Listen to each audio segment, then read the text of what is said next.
caught on disturbing video. The chilling scene playing out on surveillance camera. The masked gunman lying in wait, shooting the victim on the sidewalk, then escaping on an e-bike. Last seen in Central Park. The victim, the CEO of United Healthcare, struck at least twice outside a hotel. The threats his wife says he recently received. Just blocks away, the high security for tonight's Rockefeller Christmas tree lighting. And the NYPD's public plea for help.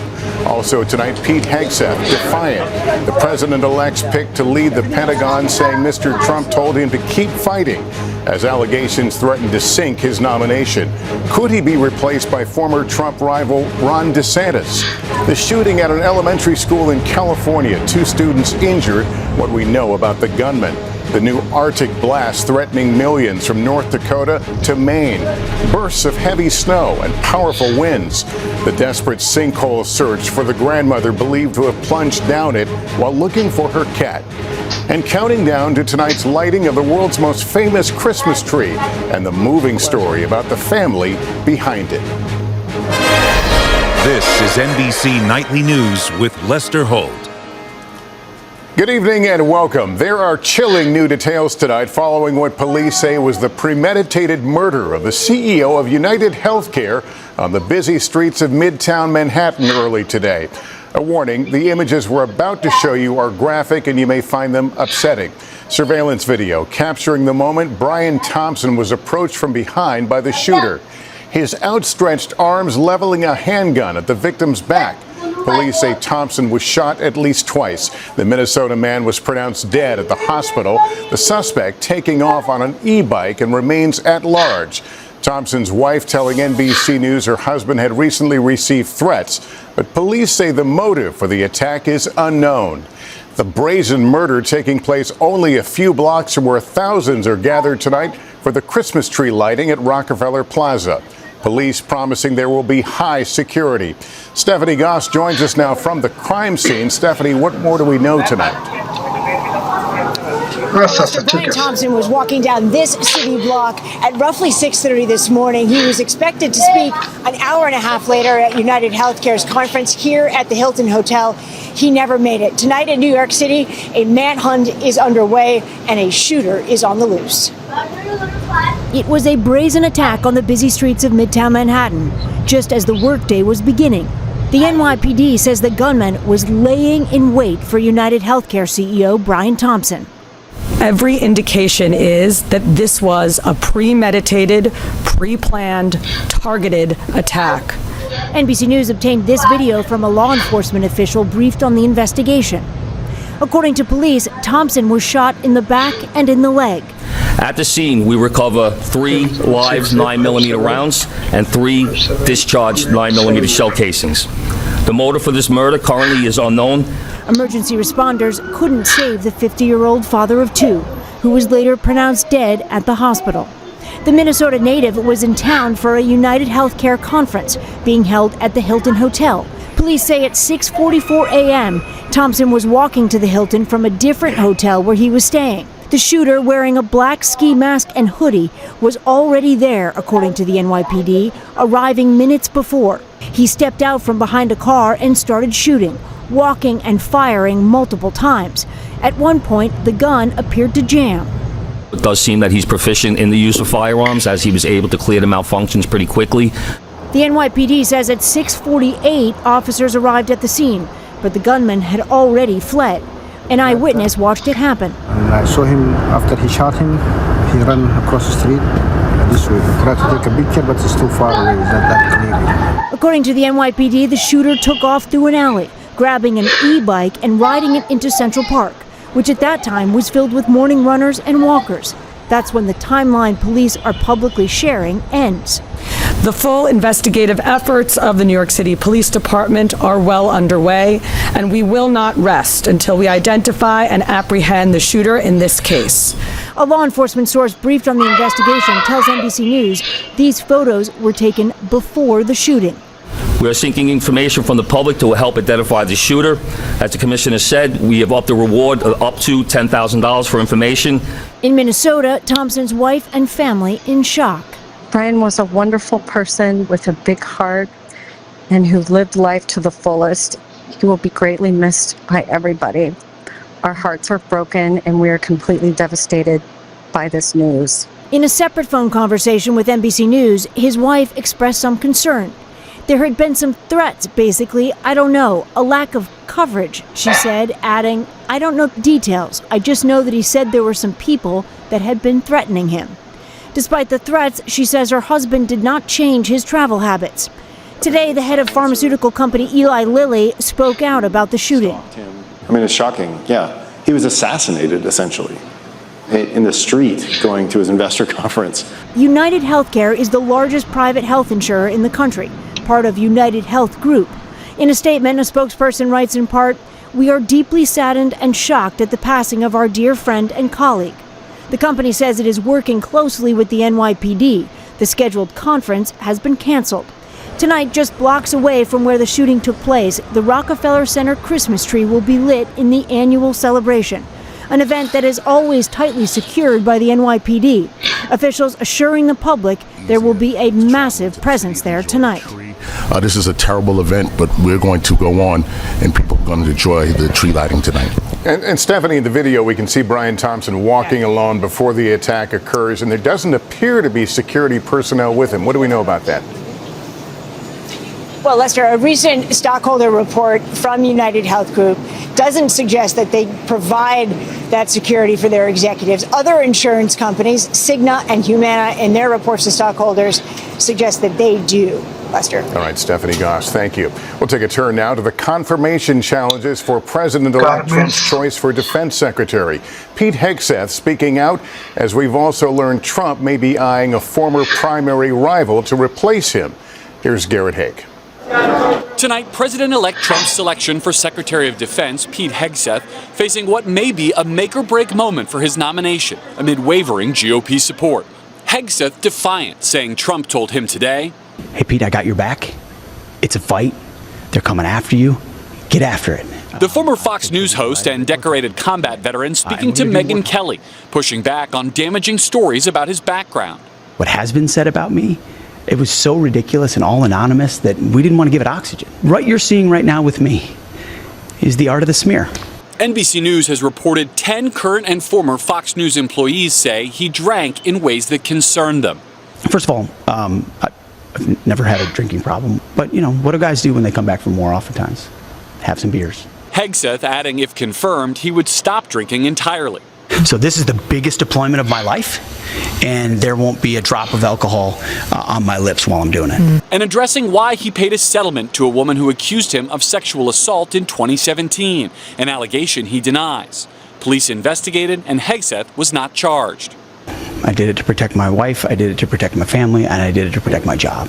But multiple Republicans have told NBC News at least 6 GOP senators are not comfortable supporting Hegseth. He can only afford 3 Republican no votes. Meeting with Iowa's Joni Ernst today. It was a frank and thorough conversation. Did he ask you for your vote specifically? Thank you. And the president-elect may already be preparing a backup plan. 2 sources tell NBC News Trump is considering other options for the Pentagon if Hegseth falters, including Florida Governor and Navy veteran Ron DeSantis. Trump talked to the governor and wants him to do it, a source familiar with the conversation told NBC News. Trump and DeSantis once primary rivals. I don't know what goes into paying hush money to a porn star. And it's time for Ron DeSantis to hang it up. But DeSantis ultimately endorsing Trump. He's been prosecuted and he nearly lost his life. We cannot let him down, and we cannot let America down. Some top Trump allies now in a holding pattern. My presumption is I'll support whoever he wants. It's not 100% clear to me who he wants as Secretary of Defense right now.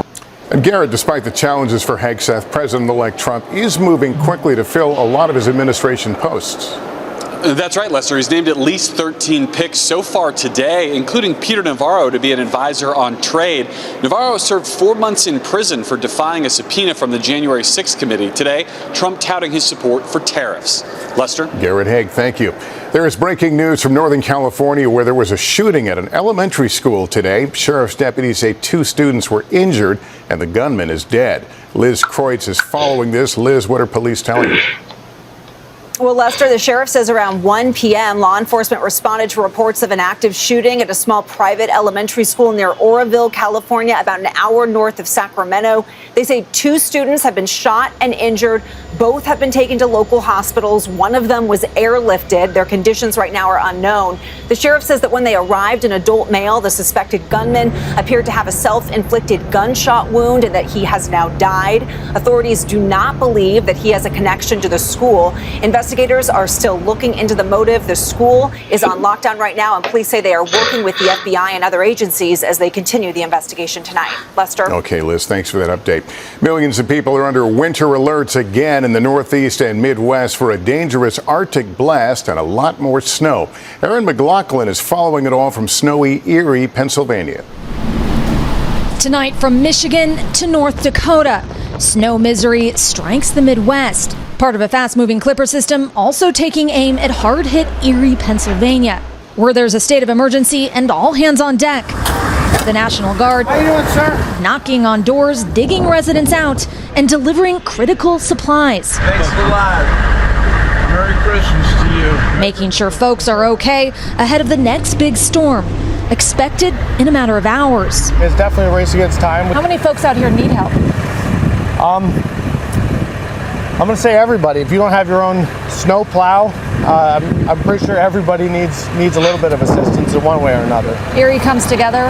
Oh, absolutely. Erie definitely comes together. We're going to keep working on mobilizing. Not far away, the County Storm Command Center, dealing with the 5 feet of snow already on the ground and now more than a foot in the forecast. Can this region handle that additional snowfall? Well, we don't have a choice, right? You know, we have to handle that.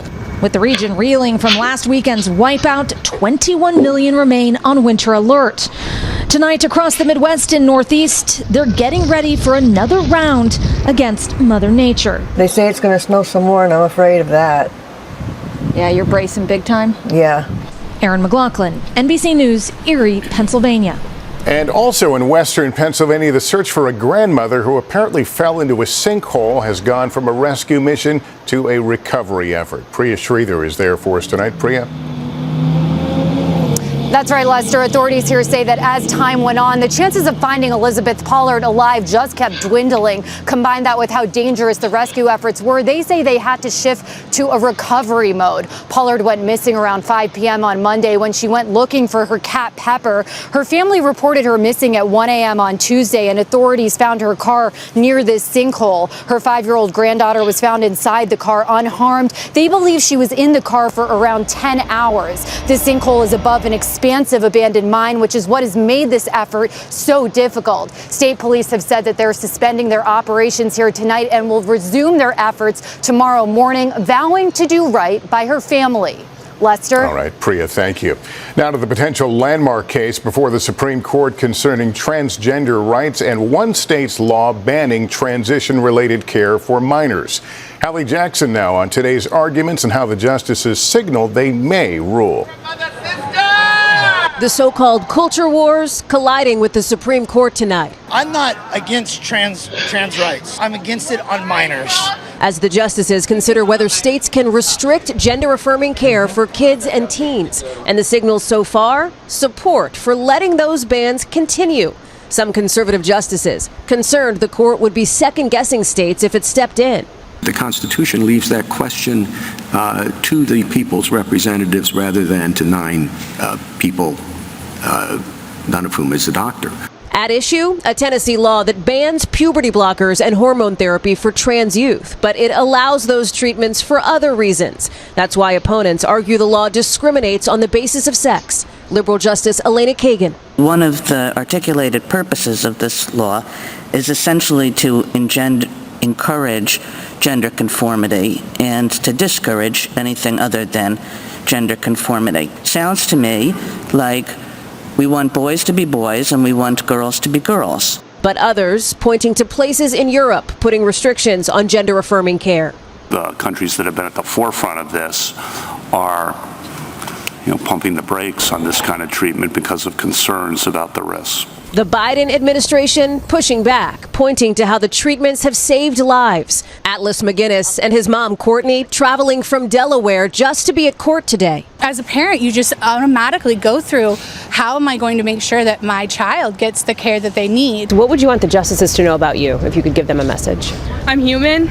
I'm just the same as any other kid, other than the fact that I identify differently. Any impact would stretch far beyond Tennessee. More than 20 other states have similar laws in place, part of an intense debate nationally over trans rights. Any decision probably won't come until closer to the end of the court's term in June. Lester? Hallie Jackson, thanks. In 60 seconds, airline executives on the defensive over those annoying seat and bag fees. It is something frustrating a lot of travelers this holiday season, so-called junk fees tacked onto your plane ticket. Today, executives from the major airlines had to answer for them, but will they change? Here's Brian Chung. As Americans scrambled home for the holiday last week, some frustrated travelers giving no thanks to the airlines. Why am I paying to sit in the aisle or window in row 24? A record 3 million passengers traveled through TSA checkpoints the Sunday of Thanksgiving weekend. Some turning to creative ways to avoid those bag fees. And today on Capitol Hill, senators took the airlines to task, fuming over things like seat fees, which generated more than $12 billion in revenue over a 6-year period. Nobody enjoys flying on your airlines. It's a disaster.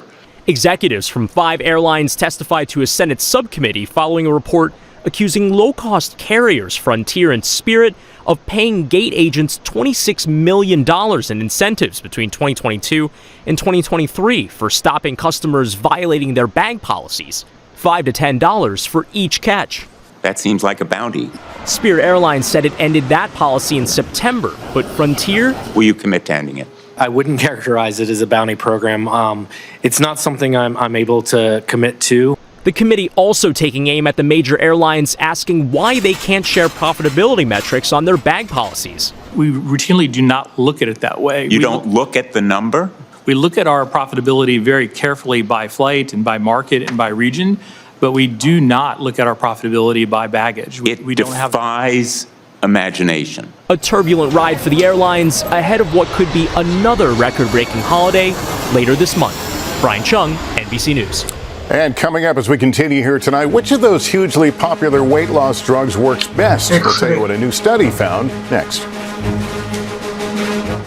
And we're back now with the battle of the weight loss drugs and a new study comparing 2 of those popular medications to find out which one is more effective. Ann Thompson is here, and I think a lot of folks would be curious to know which one was better. Well, Lester, this is the first head-to-head clinical trial of Zepbound and Wegovy. It was funded by Eli Lilly, the maker of Zepbound. And like other studies before it, it shows people taking Zepbound lost more weight.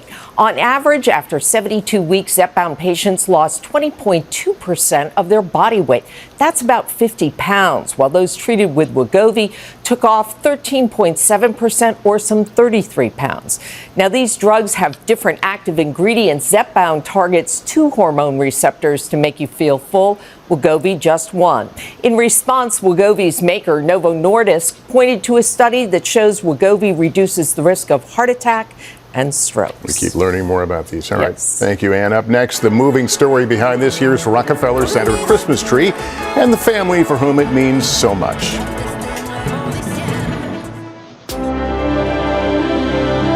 Finally, there's good news tonight as we count down to the lighting of that famous Christmas tree just behind me.